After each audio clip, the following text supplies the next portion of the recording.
उत्तर प्रदेश के बलरामपुर जिले के उतरोला क्षेत्र में हाल ही में एक नाम ने सुर्खियां बटोरी। जमालुद्दीन, जिसे लोग झांगुर बाबा के नाम से भी जानते हैं। ये नाम तब चर्चा में आया जब उत्तर प्रदेश की आतंकवाद निरोधक शाखा ATS ने अवैध धर्मांतरण के एक बड़े नेटवर्क का पर्दाफाश करते हुए झांगुर बाबा को गिरफ्तार किया। लेकिन आखिर ये झांगुर बाबा हैं कौन और क्यों उनकी गिरफ्तारी ने इतना हंगामा मचा दिया, आइए आपको बताते हैं। नमस्कार, द न्यूज़ 15 देख रहे हैं आप। मैं हूं आपके साथ तनुज दीक्षित। जमालुद्दीन उर्फ झांगुर बाबा बलरामपुर जिले के मदपुर गांव का निवासी है। वह खुद को एक पीर बाबा या सूफी संत के रूप में पेश करता था और चांद ओलिया दरगाह के पास रहता था। कुछ साल पहले तक वह सड़कों पर अंगूठी और नग बेचने का काम करता था, लेकिन आज वह करोड़ों की संपत्ति का मालिक है, जिसमें आलीशान कोठी, शोरूम और लग्जरी गाड़ियां शामिल हैं। ATS की जांच में पता चला कि उसने और उसकी कथित संस्थाओं ने 40 से ज़्यादा बैंक खातों में 100 करोड़ रुपए से अधिक का लेन देन किया। यह रकम कथित तौर पर विदेशी फंडिंग से आई, जिसके लिए उसने 40 से 50 बार इस्लामिक देशों की यात्रा की। झांगुर बाबा पर आरोप है कि वह एक संगठित गिरोह चलाता था, जो गरीब, असहाय और मजबूर वर्ग के लोगों को निशाना बनाता था। इस गिरोह में उसके बेटे महबूब, नीतू उर्फ नसरीन, पिंकी हरिजन, हजीरा शंकर और कथित पत्रकार अमेन रिजवी जैसे लोग शामिल थे।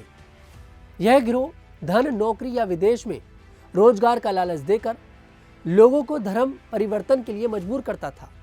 खासकर लड़कियों को निशाना बनाया जाता था और उनके धर्म परिवर्तन के लिए जाति के आधार पर रेट तय किए गए थे। ब्राह्मण या क्षत्रिय लड़कियों के लिए 15 से 16 लाख रुपए, पिछड़ी जातियों के लिए 10 से 12 लाख रुपए और अन्य जातियों के लिए 8 से 10 लाख रुपए। जो लोग धर्म परिवर्तन के लिए तैयार नहीं होते थे, उन्हें फर्जी मुकदमों में फंसाने की धमकी दी जाती थी। इस काम में एक कोर्ट क्लर्क राजेश उपाध्याय भी शामिल था, जो झांगुर बाबा के खिलाफ शिकायत करने वालों को कानूनी उलझनों में फंसाने में मदद करता था।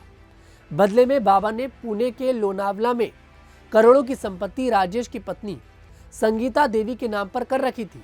इस तरह झांगुर बाबा का नेटवर्क न केवल धर्मांतरण बल्कि मनी लॉन्ड्रिंग और संगठित अपराध से भी जुड़ा हुआ था। यूपी ATS ने नवंबर 2024 में इस मामले में पहली बार FIR दर्ज की थी, जिसमें झांगुर बाबा और उसके 10 सहयोगियों का नाम शामिल था। 5 जुलाई 2025 को झांगुर बाबा और उसकी सहयोगी नीतू उर्फ नसरीन को गिरफ्तार किया गया। इसके अलावा उसके बेटे महबूब और नवीन रोहरा उर्फ जमालुद्दीन को पहले ही अप्रैल में गिरफ्तार कर लिया गया था। जांच में पता चला कि यह नेटवर्क उत्तर प्रदेश के कई जिलों जैसे आजमगढ़, औरैया, सिद्धार्थनगर और मुरादाबाद तक फैला हुआ था। झांगुर बाबा की संपत्ति में बलरामपुर के मधुपुर में 3 बीघे में फैली एक आलीशान कोठी शामिल है, जो CCTV कैमरों और खूंखार कुत्तों से लैस है। उसने कपड़े का शोरूम और एक डिग्री कॉलेज खोलने की योजना भी बनाई थी। जांच एजेंसियों ने उसकी संपत्तियों और फंडिंग के स्रोत को विस्तृत रिपोर्ट परिवर्तन निदेशालय यानी कि ED को सौंपी है, जिसके आधार पर मनी लॉन्ड्रिंग की जांच शुरू हो सकती है। झांगुर बाबा की गिरफ्तारी के बाद स्थानीय लोग डर और चर्चा में डूबे हैं। कुछ लोग इस नेटवर्क के खिलाफ सख्त कार्रवाई की मांग कर रहे हैं, जबकि अन्य का मानना है कि यह नेटवर्क अभी पूरी तरह खत्म नहीं हुआ है। सोशल मीडिया पर भी इस मामले ने तूल पकड़ा है, जहां लोग इसे लव जिहाद और संगठित अपराध से जोड़कर देख रहे हैं। झांगुर बाबा की कहानी एक साधारण अंगूठी बेचने वाले से लेकर करोड़ों की संपत्ति के मालिक और अवैध धर्मांतरण के मास्टरमाइंड तक की है। उसका नेटवर्क न केवल उत्तर प्रदेश बल्कि पूरे देश में फैला था और विदेशी फंडिंग के जरिए उसने एक साम्राज्य खड़ा किया। यह मामला सामाजिक सौहार्द और राष्ट्रीय सुरक्षा से जुड़ा है, जिसके लिए जांच एजेंसियां और CBI सक्रिय है।